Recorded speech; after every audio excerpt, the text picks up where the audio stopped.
Finally, a game about the pomp and circumstance of being a cat.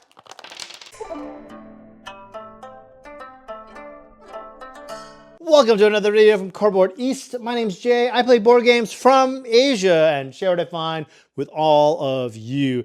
Today, we're going to talk about Catopomp, a card game, a ladder climbing game, a card game, ladder climbing game, a ladder climbing card game coming to Kickstarter. Welcome to Catopomp, a game about sending the souls of cats from heaven or hell into the afterlife. Make sure each player has a use dice card, a hell domain card, a pair of colored gems, and a pair of dice. And according to the number of players, you construct the deck a certain way and then deal out cards to each player. Players are then going to roll their dice into the dice tray. You'll pick a start player, and with that, you're ready to play the game. Catopomp is a game about getting rid of the cards from your hand. If you're the last player to do that, well, then you lose a gem. If that happens to you again, you lose another gem, and then you are removed from the game, you lost, and everybody else wins. Let's talk about playing cards. On your turn, you can either pass or play sets of cards from your hands. That's right, hands. I'll get a little bit more into that in just a little bit. You can play a single card, or you can play a set. When you play sets of cards from your hand, you have to be sure that they are higher than the previous set played. So you can play a single card, or you can play a set with more cards. A set with more cards will always be stronger than a set with fewer cards. So this run of 3 and 4 is stronger than the single 10. You could also play a set of the same number, but just higher. So this run of 3, 4 is beaten by a set run of 4 and 5. If you play multiples, such as 2 2s here, multiples are always stronger than runs, even if that number is lower than either card in that run. Now, you can max out at 4 cards during a 3 or 4 player game, 3 cards in a 2-player game. But once a player plays a strong set that everyone else has passed on, well, this player becomes the new lead player, and they can lead with any set of their choice. Now, earlier I mentioned that you have 2 hands, and you do. You have the heaven hand, which is in your physical hand, and you have your hell domain hand, which is on the table. Every time you play cards, you must either play all from heaven or all from hell. You're never allowed to mix the two. And when you play from heaven, let's say I play this pair of 1s, I am required to play 1 card from my hand into hell. And that continues throughout the course of the game. If I want to play cards from the hell domain, well, then I must play them as a set together. Now, I could break up that, so I could play this 6 and 7 by themselves, or I could play this 5, 6, 7 as one set. The only caveat to that is that if there are cards in heaven, then I cannot play a single card. Once my heaven hand is empty, then and only then can I play a single card from my hell domain. Some other interesting wrinkles in the game is that if I play a set from the hell domain of 3 or more cards, well, then I can force any player, including myself, to take 1 card from hell back into heaven. Okay, Jay, that's great. But what is up with the dice? Well, now we're going to talk about the dice. One of the most interesting things that can happen in the game is, well, you remember that you can't never play heaven and hell cards together. So let's say I want to play a run of a 7, 6, 5. Well, my 6 is trapped down there and it's not in my hand. Well, what am I to do? No problem. I can still play 7 and 5 from heaven here. And then I could use these dice as if it were a card. So that's 5, 6, 7. Now I can use 1 die or 2 dice. In fact, I don't have to use the 2, 4. I could just use 1 and do 5, 6, 7. Once someone beats this, though, this will come here and cover the cat's eye. And I'm only allowed to do this once per hand. I could do 1 die or 2, it doesn't matter, but once those cat's eyes have become dice, it's kind of stuck like that until the next hand. Now you can do this with a heaven hand, or you can even do this with a hell hand. So let's say we play this 6 and 8 together, and then, well, I just need a 7, so I take the 6 and the 1, and now I have 6, 7, 8. But again, you can only do this once per hand. No, you have to make the eyes perfect.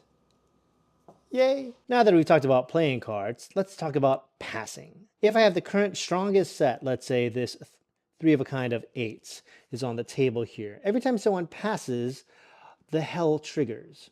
Now, I may take a card from hell and put it into their hell domain. I may do that. However, if I have 3 or more cards in my hell domain, I must give them a card. Play like this will continue until all the players are out of cards from both their heaven hand and their hell domain. If you are the last player with cards, well then you lose a soul gem. The first player to lose both soul gems loses the game and everybody else wins. When you set up for the next round, however, once all the dice have been placed into the dice pool, the players with one soul gem will take a die, just one die, and place it off to the side. This is their own private die that they and only they can use. Now, throughout the course of that following hand, they can use this die or 1 to 2 dice from here. If they do use these 2 dice in their play, well then this die, keeping the same value, will go into the dice pool. And that is how you play Catopomp. Components. Everything you see here is not finalized. Not the artwork, not the finish of the cards, not the stock of the cards, not even the box art. Hopefully the name, but nothing is finalized. So please take what I have to say with a grain of salt. The first thing I gotta say is this dice tray. Now I've had several dice trays like this before in years past, but this one definitely feels a step up from those. Is a lot nicer than what I'm usually used to. I do like these dice trays. Some of the wooden dice trays I found, the edges are too tall, so you'll have to lean to see what you rolled. So I definitely like this dice tray compared to others that I've played on the market. Dice are pretty nice, pretty standard fare. I mean, I do like the translucent blue. Something about that bluish hue just really makes everything groovy and cool. Last but not least is the card art. The card art is adorbs, really cute. The one caveat I have to that is that with the numbers, there's a gradient on the numbers, and sometimes it can be difficult to read.